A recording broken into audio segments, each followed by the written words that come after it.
Bien, miren para allá el cuadro. Recuerden que este cuadro, que se llama cuadro ¿Qué es el hombre?, trata de explicar varios aspectos del hombre, y en especial el cuadro está dividido en ciertas cosas que se notan en el hombre por su naturaleza, y luego otras cosas que el hombre ha desarrollado en sus diferentes culturas. Y nosotros hemos dicho que el hombre debe ser entendido como un animal. Y los animales tienen una forma ya bastante desarrollada de la biología. Antes están las plantas y los hongos y las bacterias, quién sabe cuántas otras cosas que también están vivas.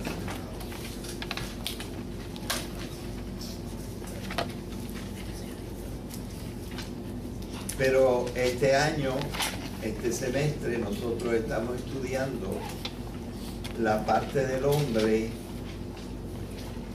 que se refiere a la cultura. Es decir, lo que el hombre hace con el equipo con que nació, que es su naturaleza. De cierta manera es un poco injusto con ustedes, porque no necesariamente ustedes han oído la primera parte. Y yo, por aquello de completar un poco el récord de esto con DVDs que después estarán en la biblioteca, pues no pudiendo darlo todo en todos los cursos, ahora estoy dando la parte de la cultura. Pero esta introducción la hago ahora porque en la clase del viernes nosotros dimos un salto atrás, hicimos un paréntesis. Es más, al DVD, estos DVD que los estoy llamando La Cultura, abajo puse paréntesis que vuelve a la naturaleza, porque la clase del viernes la dediqué a volver a lo cognoscitivo como parte primera de las tres partes de lo que yo llamo las funciones mentales superiores, que son las tres columnas que vienen después de lo biológico y que estamos explicando que están basadas en lo biológico.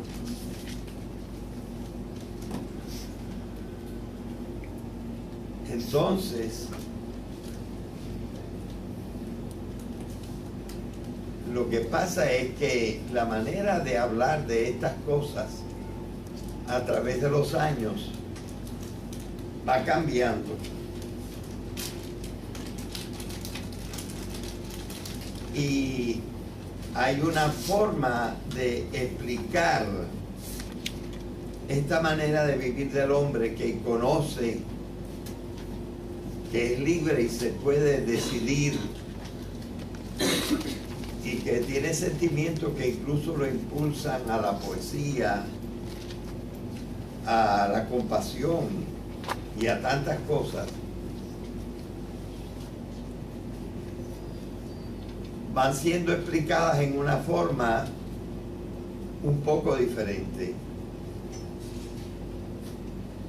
Entonces, para que ustedes se orienten en sus estudios universitarios,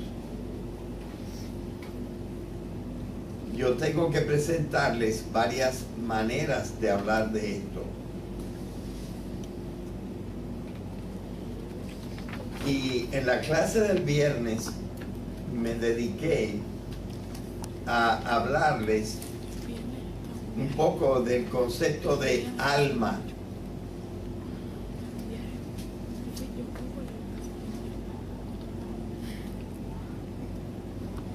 Este concepto de alma no se está viendo tanto ahora.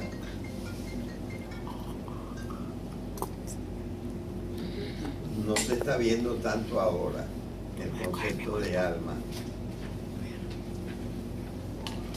No es porque sea falso,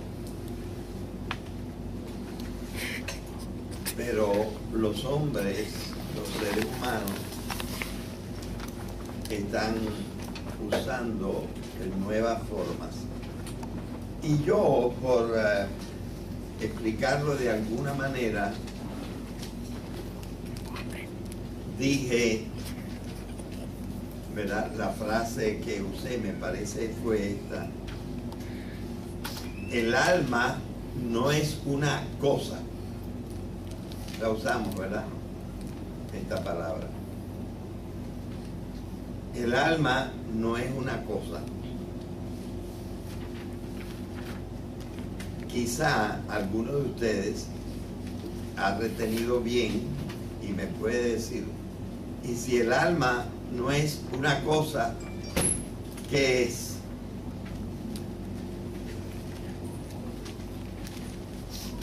Si el alma no es una cosa, ¿qué es?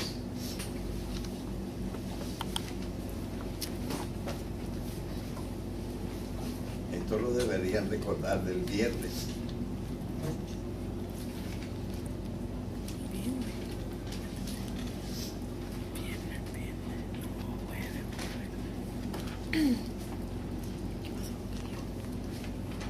Si el alma no es una cosa, ¿qué es?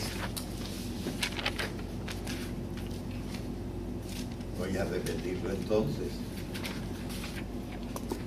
En realidad, el alma es lo que llamamos alma, es una función del cuerpo.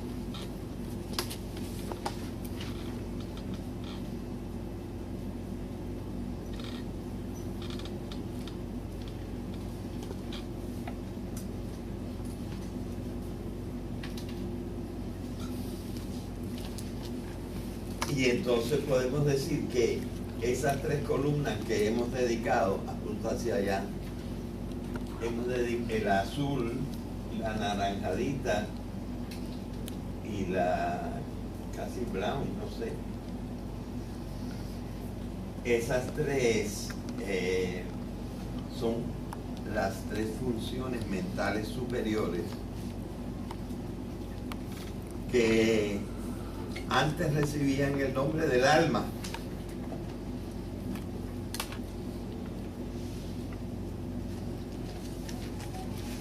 Entonces, ¿qué nos ha llevado a cambiar? ¿Qué concepto nos ha llevado a cambiar de estilo y en vez de decir alma, decir funciones mentales superiores? Hay un concepto nuevo que empieza con E, que yo expliqué un poco en la clase del viernes. ¿Cuál es ese concepto? ¿Ah? Sí, dilo bien alto para que lo oigan todos. La emergencia.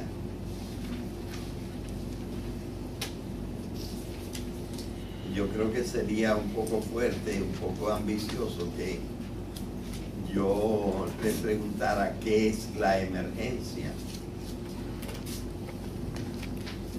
Pero recuerden que la emergencia es un proceso que se muestra en la realidad, no como creía Darwin, solamente en la vida, sino que la emergencia es el proceso universal de toda la creación o el universo, según el cual de sistemas más sencillos que se juntan, salen funciones más adelantadas que no estaban en los sistemas anteriores. Y dimos el ejemplo del agua, ¿verdad? ¿Se acuerdan? Sí. Pues estos procesos, el agua es un proceso físico. Ni siquiera es todavía químico, es nada más físico. Y el hidrógeno tiene unas propiedades, el oxígeno tiene otras propiedades, pero el agua tiene unas nuevas propiedades que no estaban ni en el hidrógeno ni en el oxígeno. Y así es como va la naturaleza, el universo, diversificándose. Este proceso no termina cuando llega el animal y el hombre.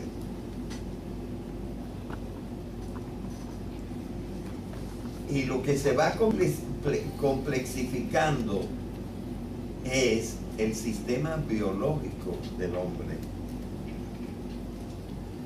En este sistema biológico del hombre se va desarrollando a un grado altísimo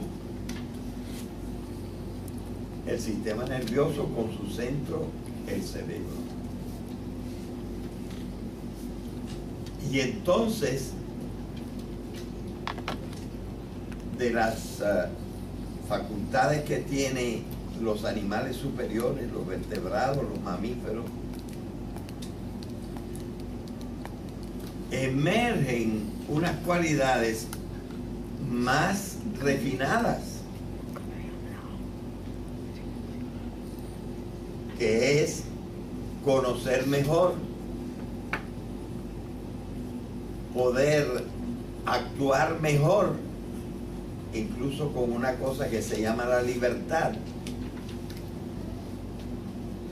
y poder tener sentimientos más refinados.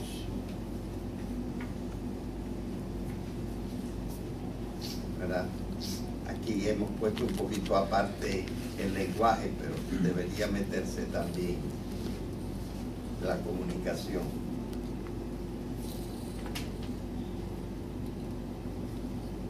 A estas cosas, ya desde Sócrates, se les llamó el alma.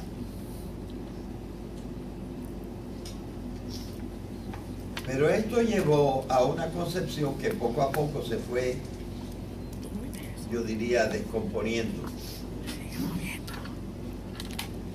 Y que en el siglo XVI, con Renato Descartes, se consideró que el cuerpo y el alma eran dos cosas diferentes. Como si dijéramos la sal y el azúcar, que son dos cosas diferentes.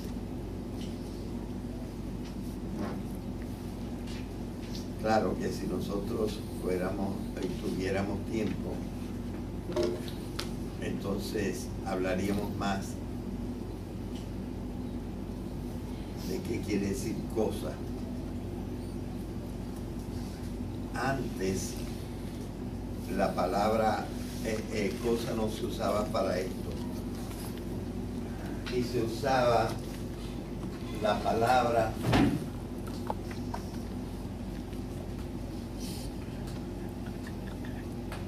sustancia.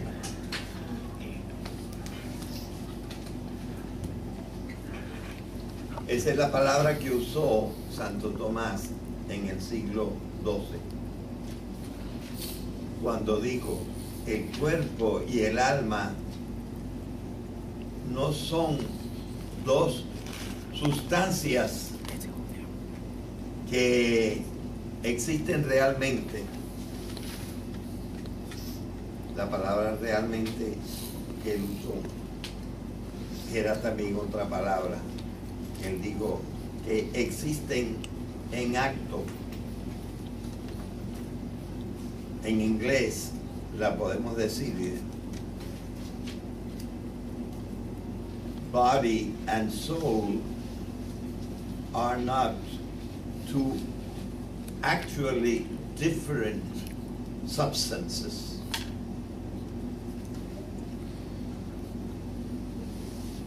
Pero nosotros tendremos que decir realmente o de verdad.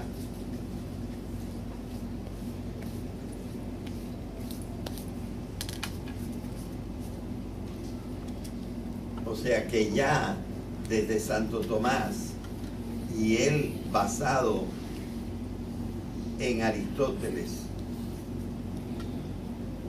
ya estaba comprendiendo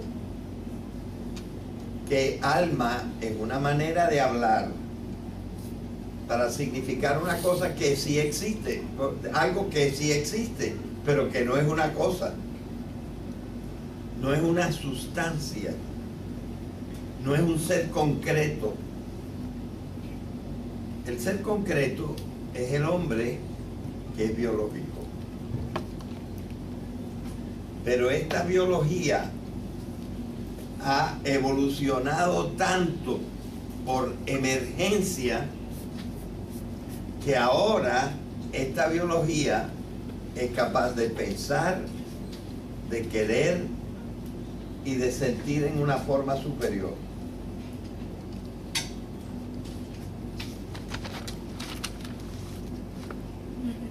Insistir en esto es un poco necesario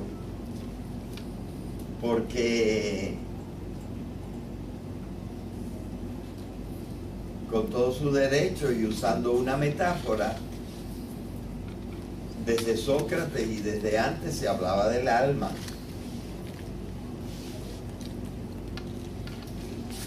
Para referirse a una cosa muy importante, pero que no es cosa. Fíjense, no es sustancia, no es un ser concreto que existe ahí, sino que es una función del otro ser, del cuerpo. ¿Ok? Pero de un cuerpo que ya no es el cuerpo de cualquier animal. Es el cuerpo evolucionado por emergencia del ser humano. Bueno, esto es lo que estuvimos explicando la vez pasada. Pero es un paréntesis. Es un paréntesis porque yo no estoy dedicando toda esta parte del curso a la naturaleza, sino a la cultura. Pero ya que estábamos entrando en la primera función mental superior, que es la cognición, lo cognoscitivo, estábamos entrando en esa función y lo que el hombre hace con esa función, cosas que el hombre hace con esa función. Y lo que está puesto allá abajo en la columna azul es que el hombre con esa función, yo marqué dos cosas: la ciencia y la filosofía. Antes de la clase del viernes ya habíamos entrado en esto. Y yo había mencionado, me parece, dos otras cosas. ¿Cuáles eran? Mírenlo en su libreta.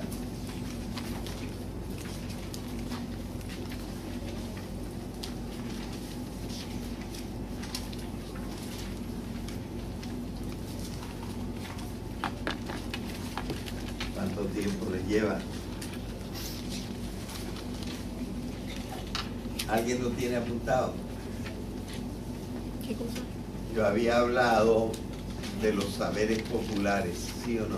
Sí.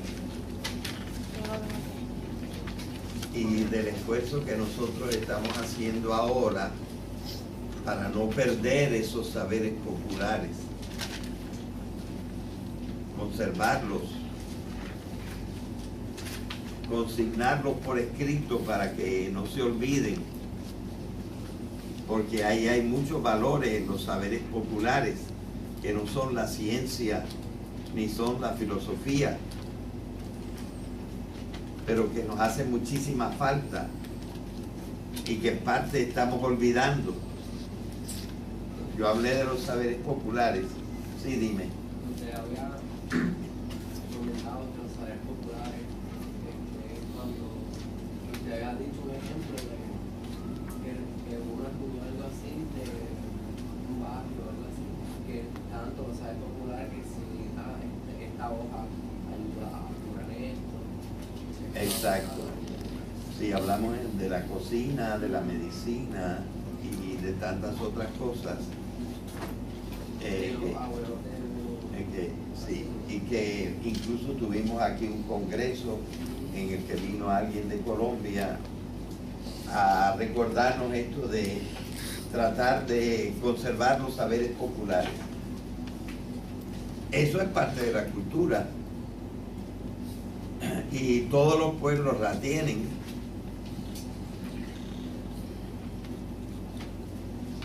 Pero yo, para curarme un poco en salud, además de los saberes populares, hablé de otra cosa. ¿De qué otra cosa hablamos?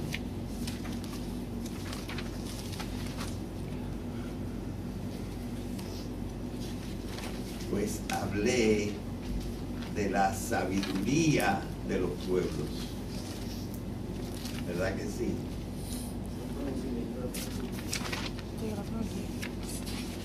Hay muchas culturas muy ricas en esa sabiduría. La sabiduría es saber vivir.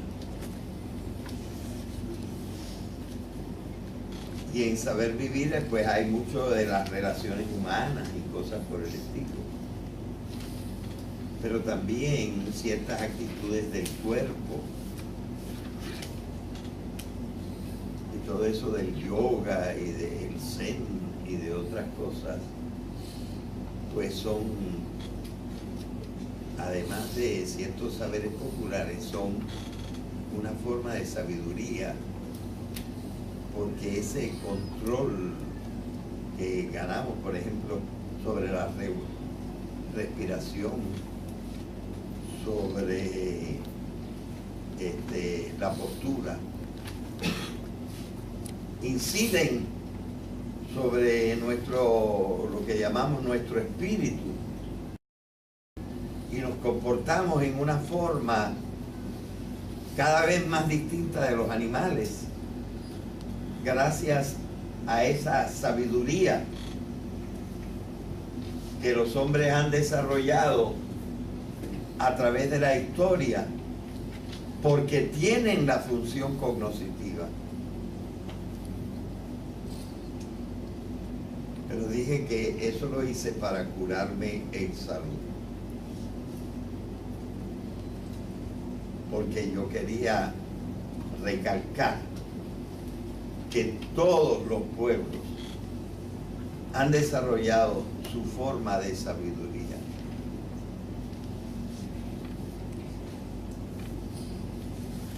Y esto me era necesario decirlo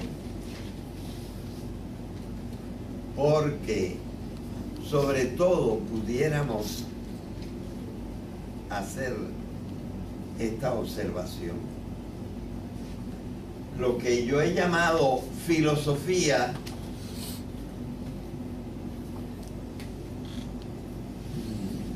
es una cosa que ha tomado una forma particular en nuestra cultura de Occidente.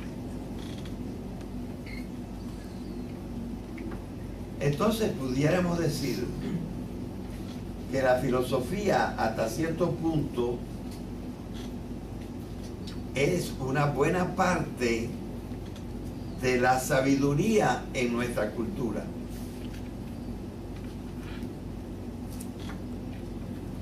O sea, la sabiduría en nuestra cultura ha tomado más que nada la forma de filosofía.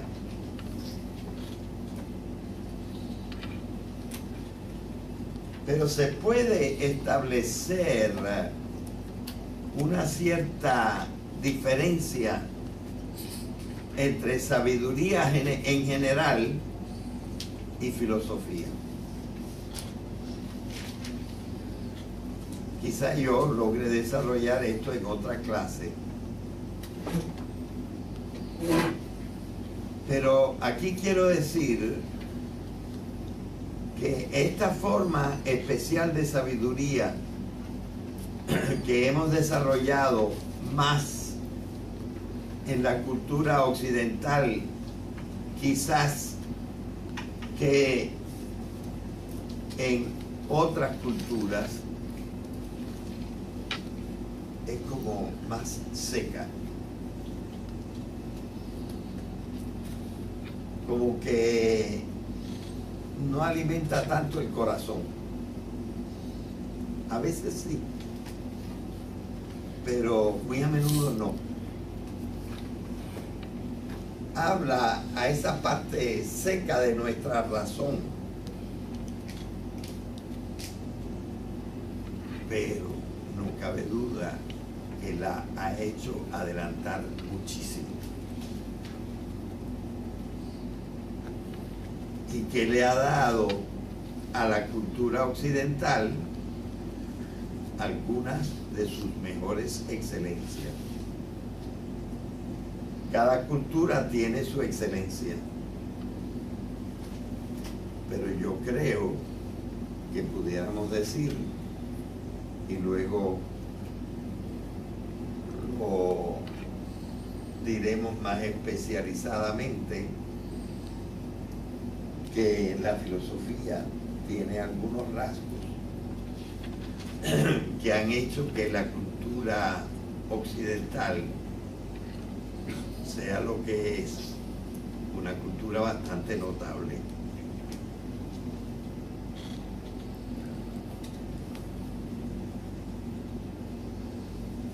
¿Qué tiene la sabiduría que no tiene tanto la filosofía? Pues yo diría, y les explico con esto una palabra castellana que algunos de ustedes quizás no conocen. La sabiduría es engundiosa, tiene algo engundioso.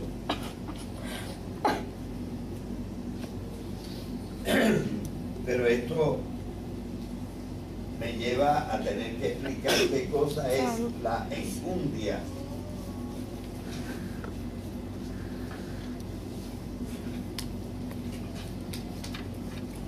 Pues fíjense, la enjundia es mayormente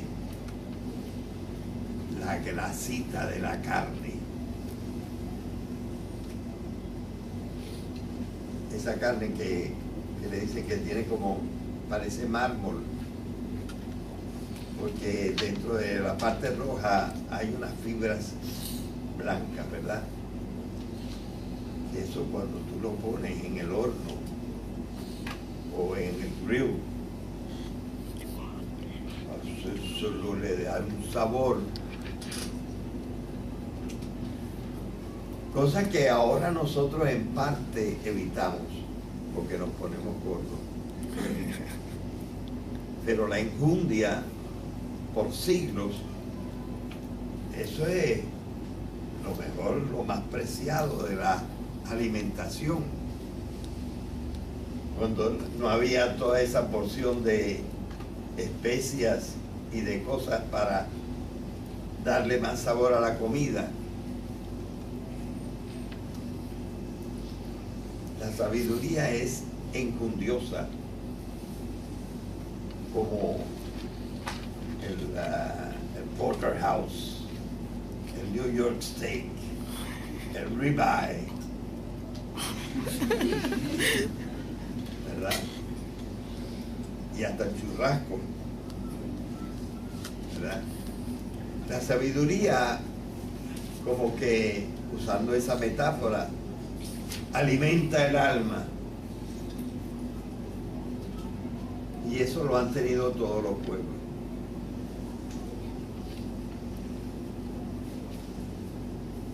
Pero en muchas ocasiones nuestra filosofía, por aquello de tratar de ser más precisa, se ha vuelto árida, seca, pero ha servido de mucho. No es que los sabios de otras culturas pensaran mal, al contrario, yo creo que han pensado bien. Pero creo poder decir que ninguno de ellos hizo en la antigüedad un libro de lógica de cómo debe ser llevado el pensamiento. Esa filosofía, un poco más seca, pero más orientadora en algunas circunstancias, se ha desarrollado más especialmente en Occidente.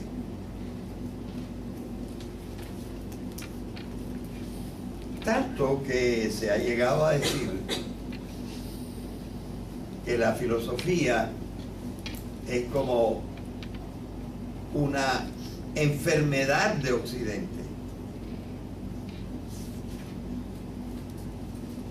Es una manera exagerada de hablar, pero hay veces que nosotros hemos tenido filosofía enferma, y de eso se podrá hablar quizá un poquito en adelante.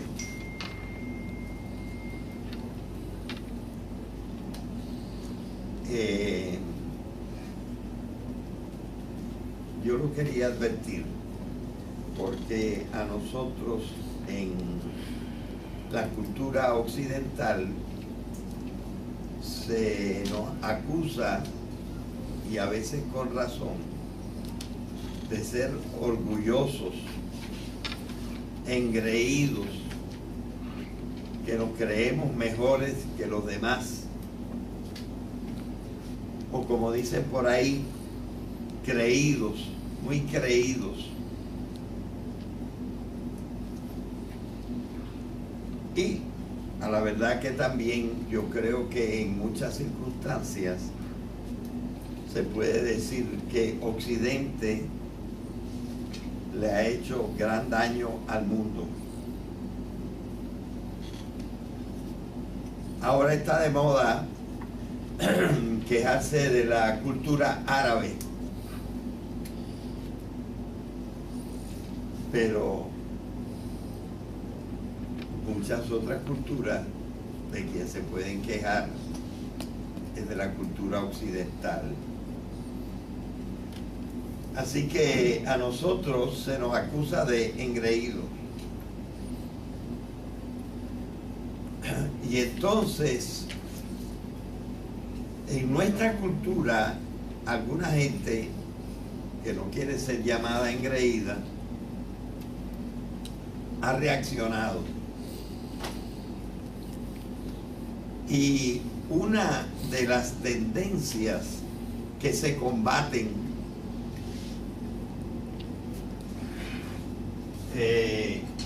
le hemos dado el nombre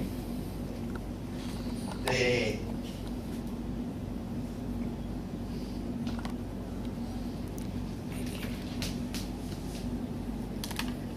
eurocentrismo. Es decir, como si el mundo estuviera centrado en Europa y que allí es donde ha pasado todo.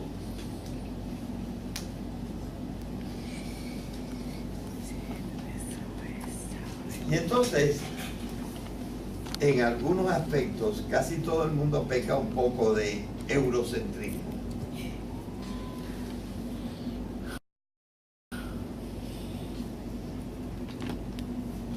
Y entonces lo que uno tiene que intentar es examinar desapasionadamente la cultura occidental y ver qué contribuciones ciertas ha hecho al mundo, pero también reconocer cómo el pensamiento occidental a veces ha divariado y sobre todo ha despreciado las otras formas de pensamiento que se manifiestan en otras culturas. Es muy importante que nosotros nos demos cuenta que en toda cultura hay una serie de riquezas y que hasta en los mismos saberes populares de los pueblos que a veces nosotros llamamos primitivos, se dan unas maneras de vivir en que se logran más propósitos humanos que en ciertos lugares de nuestra cultura en que nosotros abandonamos a los seres humanos y viven en un estado desastroso y oprimimos personas de otras culturas para aprovecharnos nosotros. Todo esto existe. Por eso, al tratar de ser también justos con la filosofía,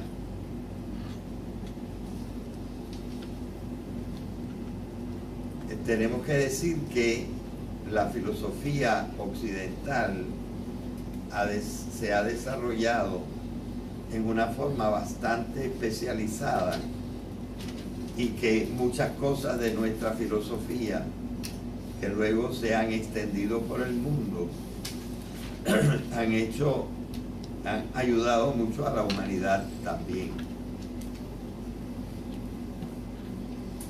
Estoy tratando de ser cuidadoso,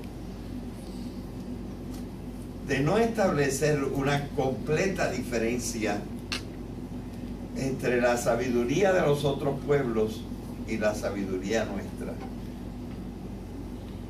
Pero ciertamente en la sabiduría nuestra se ha desarrollado en una forma más especial la filosofía. Hay otro pueblo en donde también hay un desarrollo excelente de ciertas ramas de la filosofía. Y a mí me parece que esto es el pueblo indio de la India. No digo hindú porque hindú se refiere más bien a una religión. Pero el pueblo indio tiene algunos desarrollos de filosofía y en especial de matemática que son especialísimos.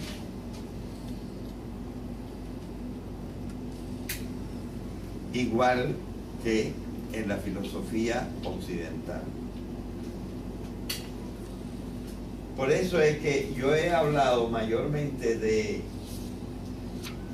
cómo en lo cognoscitivo el hombre en la cultura ha hecho dos cosas muy adelantadas.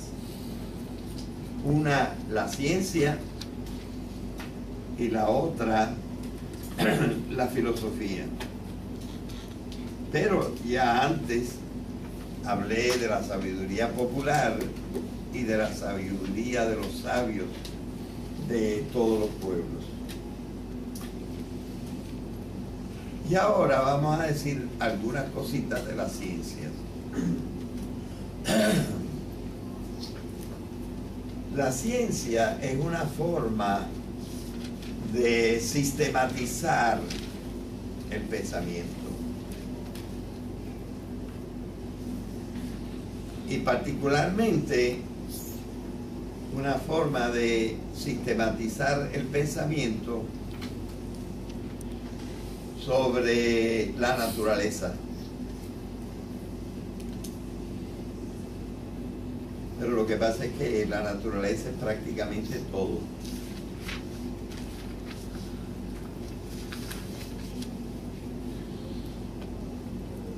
Entonces podemos tratar de identificar por lo menos cómo empezó la ciencia en la cultura occidental.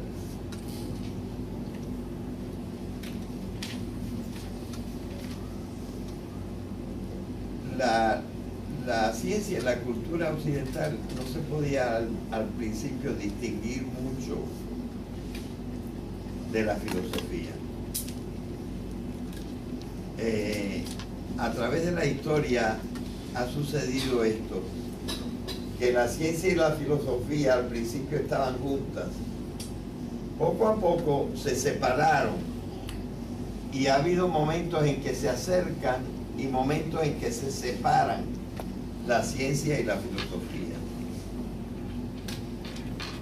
Ahora yo creo en este siglo XXI nosotros estamos más bien volviéndonos a acercar la ciencia y la filosofía. Dos formas muy importantes de pensar. Pero la ciencia es más bien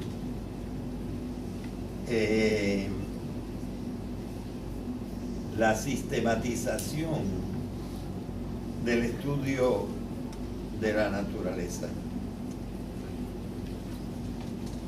pero de toda la naturaleza, incluyendo al hombre.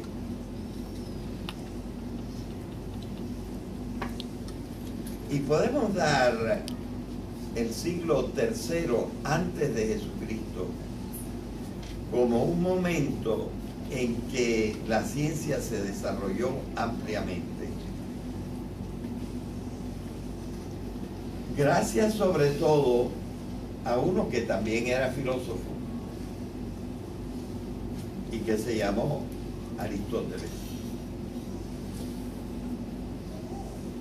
Aristóteles estudió las plantas e hizo el primer libro de botánica. Estudió los animales e hizo el primer libro de zoología. Estudió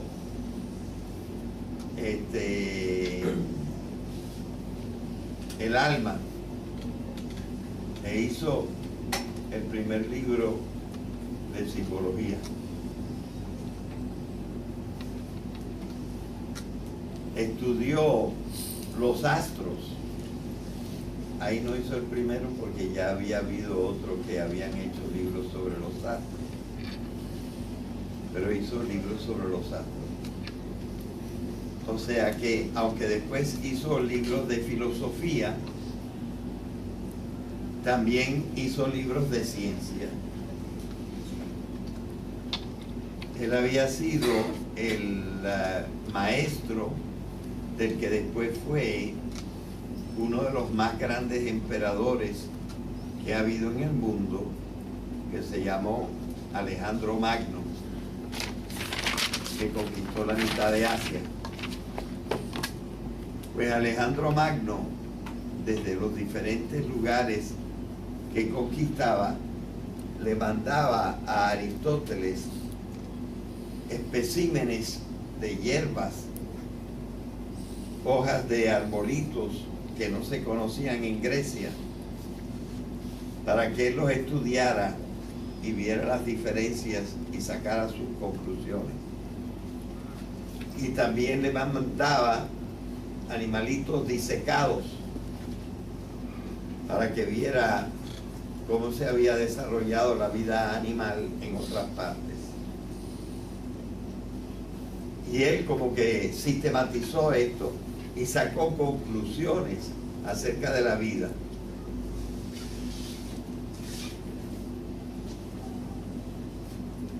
Así que ya a partir del siglo III antes de Jesucristo, la ciencia había empezado a codificarse, a sistematizarse. Pero casi todo el mundo está de acuerdo en que la ciencia realmente cogió su mayor impulso mucho tiempo después. En el siglo XVI después de Cristo. El siglo XVI es el de los años que empiezan con 15, empezando en el 1501, llegando hasta el 1599 y también hasta el 1600, y por eso se le llama siglo XVI, porque culmina con el primer año que empieza con 16. El siglo XVI, especialmente en nuestra cultura, es el gran siglo del desarrollo de la ciencia. Y también en buena parte de la filosofía. Pero ya la filosofía se había desarrollado mucho, mientras que la ciencia no se había desarrollado tanto.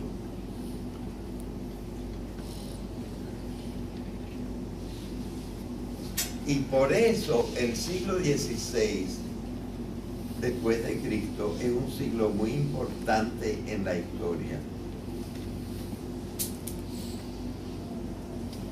Porque al cambiar el pensamiento del hombre, cambia el hombre, cambia la cultura, cambia la civilización. Y es un gran momento de cambio para el hombre el siglo XVI.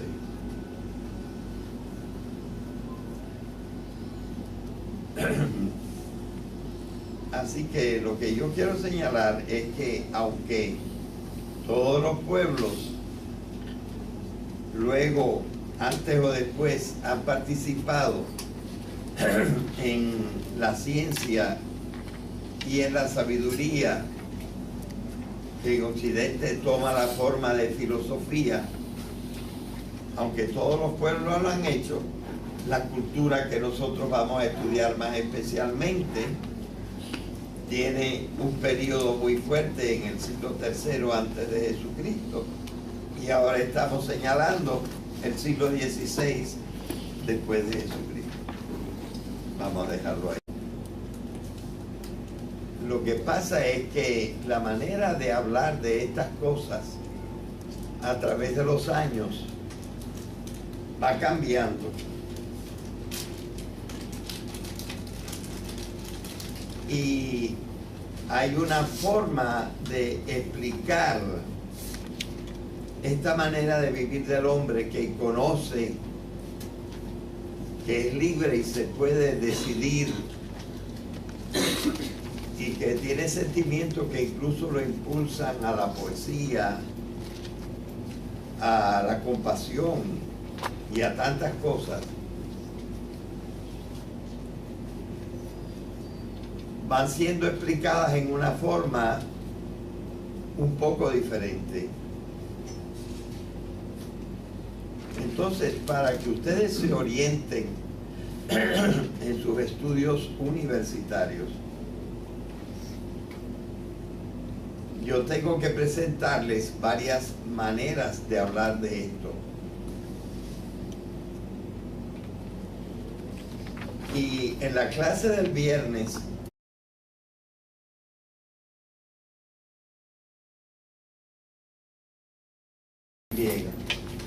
miren para allá el cuadro.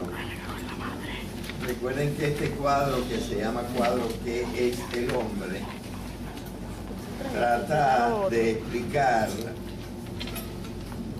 varios aspectos del hombre, y en especial el cuadro está dividido en ciertas cosas que se notan en el hombre por su naturaleza, y luego otras cosas que el hombre ha desarrollado en sus diferentes culturas.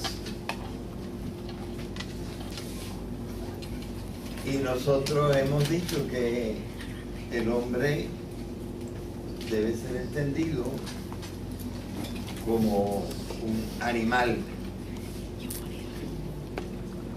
Y los animales tienen una forma ya bastante desarrollada de la biología. Antes están las plantas y los hongos y las bacterias, quién sabe cuántas otras cosas que también están vivas.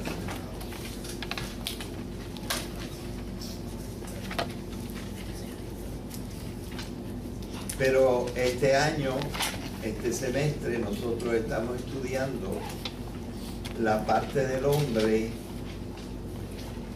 que se refiere a la cultura. Es decir, lo que el hombre hace con el equipo con que nació, que es su naturaleza. De cierta manera es un poco injusto con ustedes, porque no necesariamente ustedes han oído la primera parte. Y yo, por aquello de completar un poco el récord de esto con DVDs que después estarán en la biblioteca, pues no pudiendo darlo todo en todos los cursos, ahora estoy dando la parte de la cultura.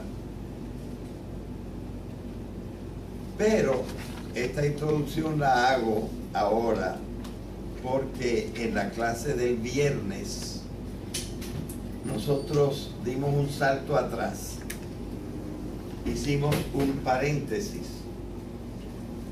Es más, al DVD, estos DVD que los estoy llamando La Cultura, abajo puse paréntesis que vuelve a la naturaleza, porque la clase del viernes la dediqué a volver a lo cognoscitivo como parte primera de las tres partes de lo que yo llamo las funciones mentales superiores, que son las tres columnas que vienen después de lo biológico y que estamos explicando que están basadas en lo biológico.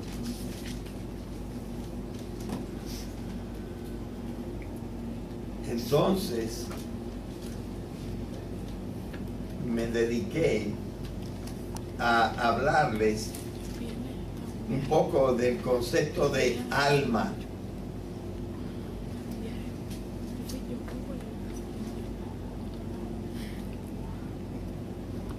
Este concepto de alma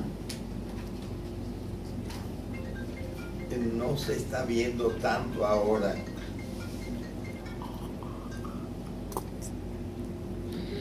No se está viendo tanto ahora el concepto de alma.